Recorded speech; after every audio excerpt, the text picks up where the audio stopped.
Hi,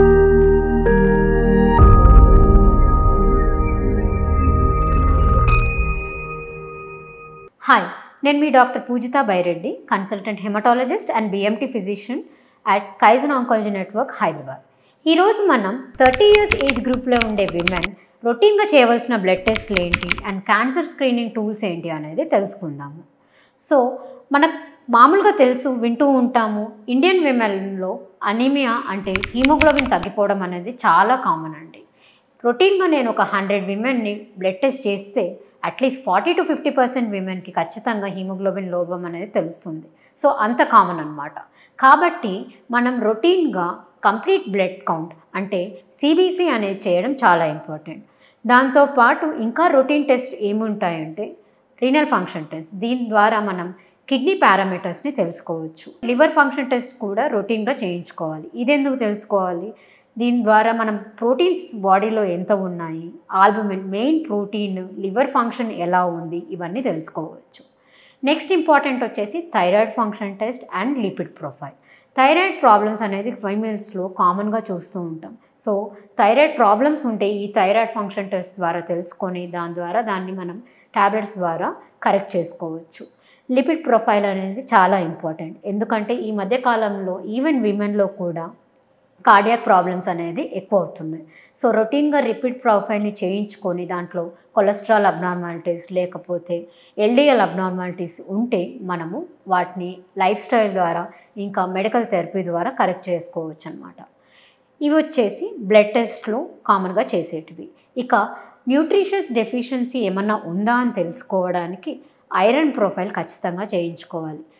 మామూలుగా వెజిటేరియన్స్లో iron deficiency అనేది కామన్గా చూస్తుంటాం. కానీ నా ప్రాక్టీస్లో నేను చూసింది ఏంటంటే ఈవెన్ నాన్ వెజ్ తీసుకునే ఫీమేల్స్లో కూడా ఐరన్ లోపం చాలా ఎక్కువగా చూస్తూ ఉన్నాం. ఇది ఎందుకు అయి ఉండొచ్చు అంటే వీళ్ళు నాన్ వెజ్ తీసుకుంటున్న తర్వాత కూడా ఆ క్వాంటిటీ అనేది మేబీ వాళ్ళ బాడీకి సఫిషియెంట్ అమౌంట్లో తీసుకోకపోయి ఉండొచ్చు. లేకపోతే వీళ్ళలో ఇంకా కొన్ని bleeding issues like menstruation problems వీటి వల్ల కూడా ఐరన్ లోపం ఉండొచ్చు.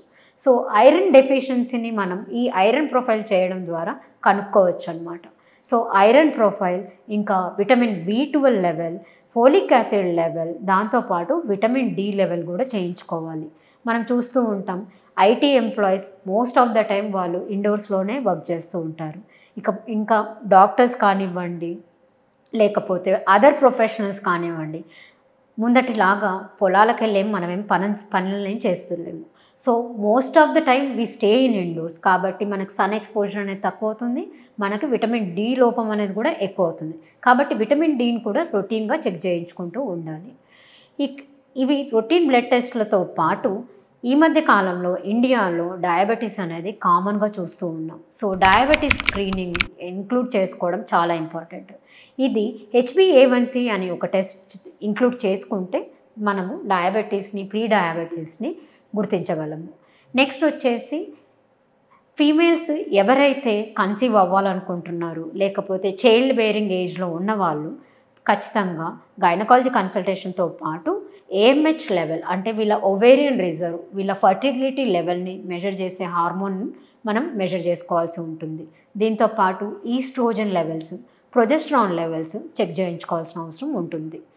ఇవి రొటీన్ బ్లడ్ టెస్ట్లు అయితే ఇక క్యాన్సర్ స్క్రీనింగ్ కోసం ఏం చేయొచ్చు?